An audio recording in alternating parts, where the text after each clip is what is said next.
আমাকে যে নির্যাতন করছে ওর রুমে সিসি ফুটেজ আছে 2 তারিখ থেকে 1টা থেকে শুরু করে 5টা 6টা পর্যন্ত সিসি ফুটেজ দেখাইলে সব বের হয়ে আসবে। আমাকে থাপড়াইতেছে কিন্তু বাচ্চার খাবার ইস্যু করে আমাকে নির্যাতন করছে। সামান্য বাচ্চার যে খাবারটা দেওয়া হয় 2 ঘন্টার সলিড খাবার 2 ঘন্টার পর পর দিতে হয়, তখন আমি বাচ্চাকে খাবার দিতে 2 ঘন্টা হয় না 25 মিনিট বাঁচিয়েছে।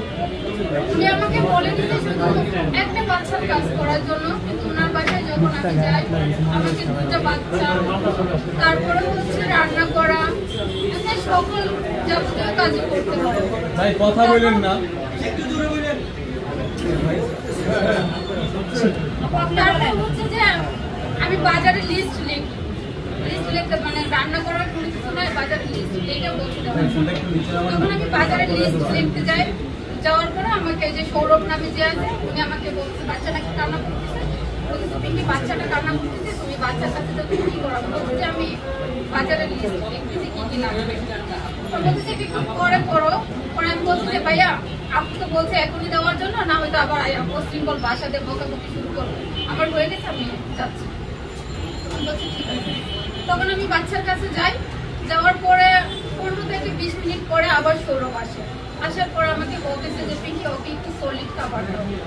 তখন সলিড খাবার আমি বলছি ভাইয়া 20 মিনিট কি 25 মিনিট বাকি আছে তো 2 ঘন্টা হয় নাই, তাহলে একটু পরে দিই, আর এখন আমি উনার হচ্ছে যে বাচ্চাটা আগে যে রাখতো ও একটু মাঝে মাঝে এরকম ভাবে দুধ দিত, বাচ্চাটা কান্না করলে দিনে 1 থেকে 2 বার দুধ দিত, তার জন্য আমি দুধ দিয়েছি। তারপর হঠাৎ করে ওই ওর মেকআপ রুম থেকে মানে ওইখান থেকে বলতে বলতে চাই তুই কার কথাই দুধ, কার কথাই দুধ। আমি আর কোনো কথা বলি না, মানে আমার দাঁড়াইছে, দাঁড়ানোর পরে বলতেছে যে দুধ কি দিয়ে বানাস।